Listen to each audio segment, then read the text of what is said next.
and 12. Today we are going to discuss topic Messelson and Snell experiment.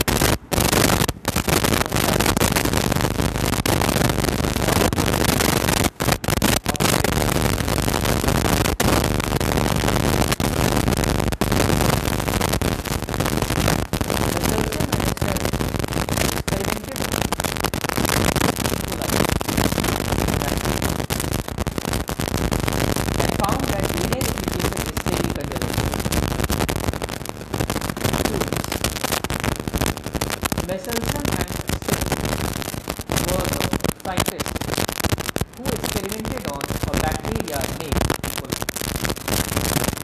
and further concluded that DNA replication is staying conservative in nature.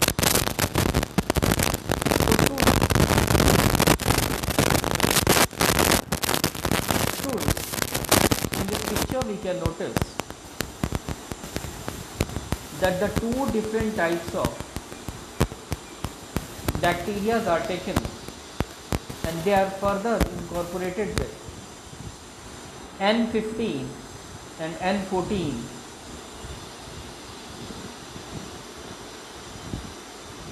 radioactive, so that the E. coli, which you can see students here, gets leveled with N15 and N14.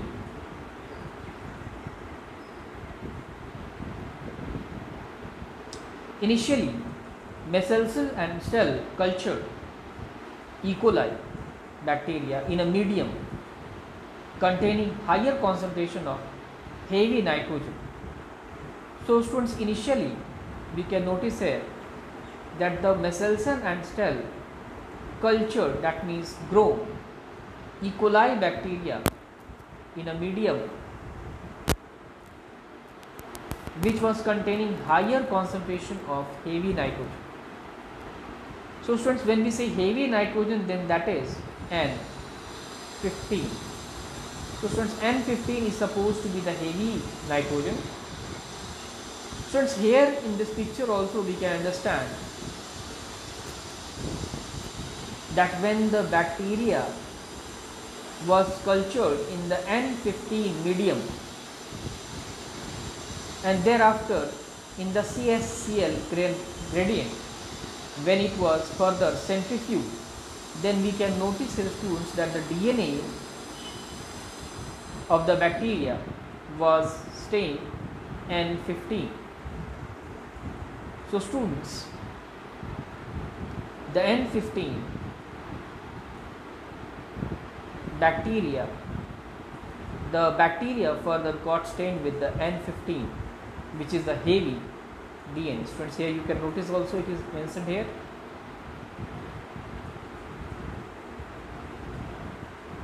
that it is leveled with the heavy DNA. Students, heavy represents N15.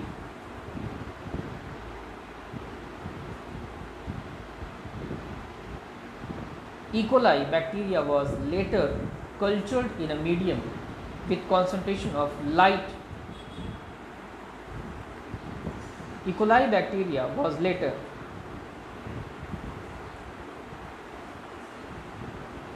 cultured in a medium with concentration of light nitrogen. So students, when we say light nitrogen, then that represents N14. So students, N14 is the type of normal nitrogen. That is, it is the natural nitrogen which remains present in the DNA. So students, when the E. coli bacteria was cultured in the medium which was having N14 nitrogen in it, that is light nitrogen, then it was observed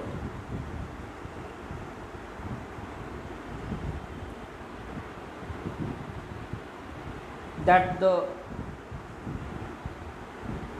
generations of the DNA were still having N15 DNA. So students, it was one of the observation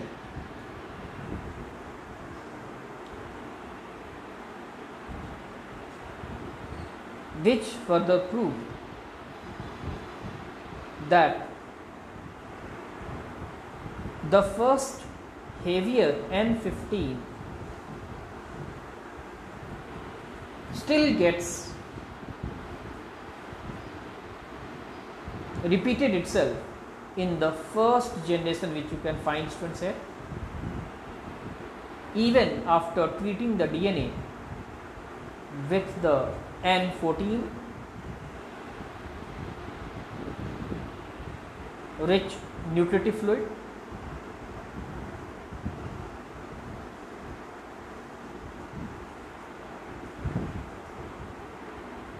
The extracted DNA were centrifuged and measured to get their densities. So students, the extracted DNA further was centrifuged and again was measured so that the densities of them could be traced. So students, this picture further explains the centrifuge process in which the DNA which has been treated with the N14, that is light nitrogen containing nutritive fluid, at a very higher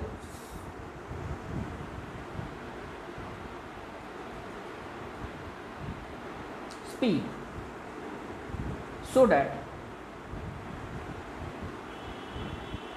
the lighter nitrogen gets suspended at the top, whereas the denser nitrogen, that is the heavy nitrogen, settles at the bottom.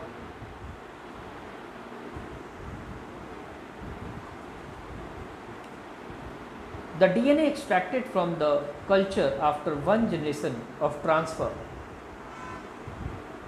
from the heavy medium to the lighter medium showed a hybrid density. So students, the DNA which was extracted from the culture after one generation of transfer from the heavy medium. So students, here the heavy medium represents N15 to the lighter medium, that is the N14, showed a hybrid density. So students, that represents that when the DNA, students, here you can notice the DNA in this picture. So when the DNA was initially cultured in the medium containing N15, that is heavy nitrogen, when this was further shifted to the medium containing N14, that is light medium and light nitrogen, then it was noticed that in the first generation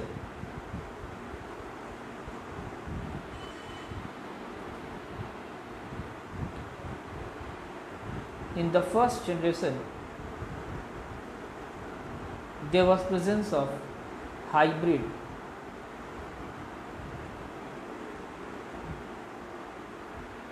N15 and N14 DNA. So students, this we can notice here, N15 DNA and N14 DNA in the same DNA strand.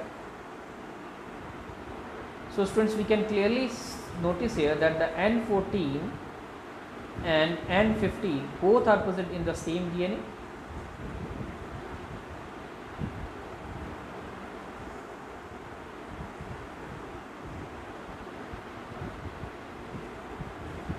The DNA extracted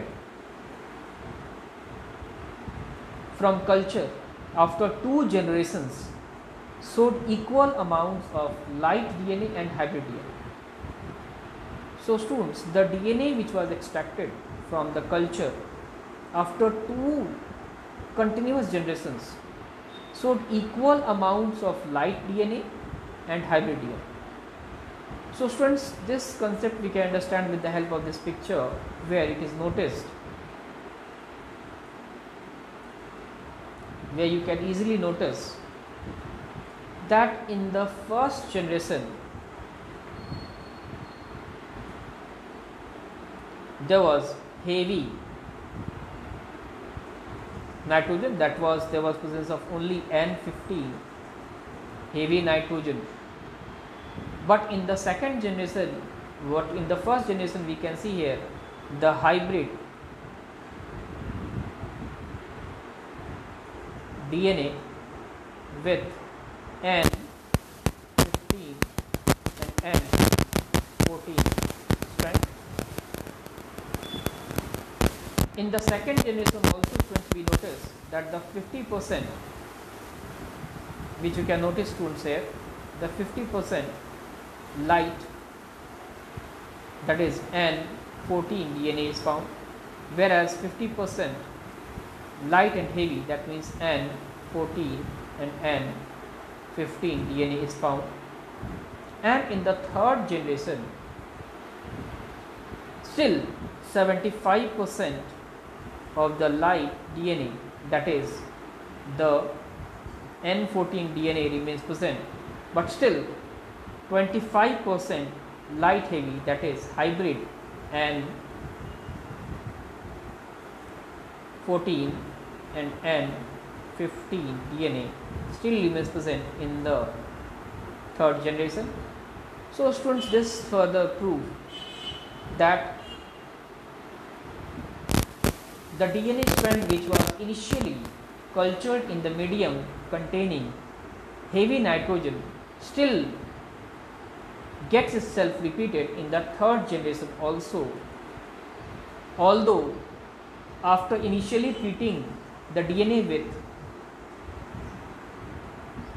heavy nitrogen, it was later on cultured in the medium containing light nitrogen, that is N14 nitrogen, but still till third generation the heavy nitrogen kept on repeating itself in the slightest proportion.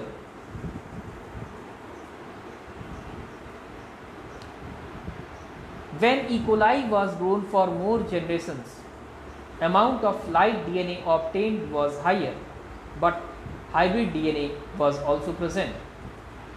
So students, when E. coli was grown for some more generations, amount of light DNA obtained was higher, but the hybrid DNA was also present. So students, even after the first duplication and the second duplication, that means after getting the first generation and the second generation and even some more generations, it was noticed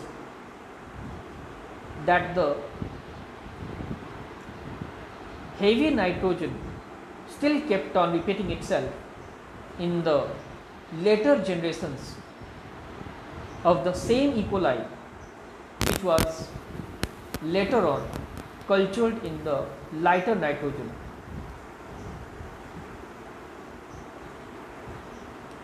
This further confirmed that DNA replication is semi-conservative. So students, this further confirmed that DNA replication is a semi-conservative method. So students, with the help of experiment, Meselson and Stell proved that the DNA, students, this is what is the DNA.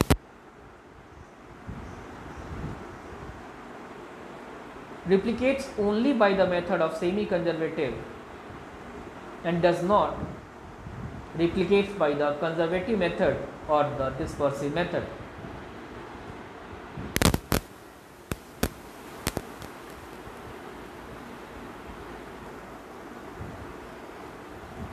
Students, now let's discuss an important question. What are various types of methods of DNA replication?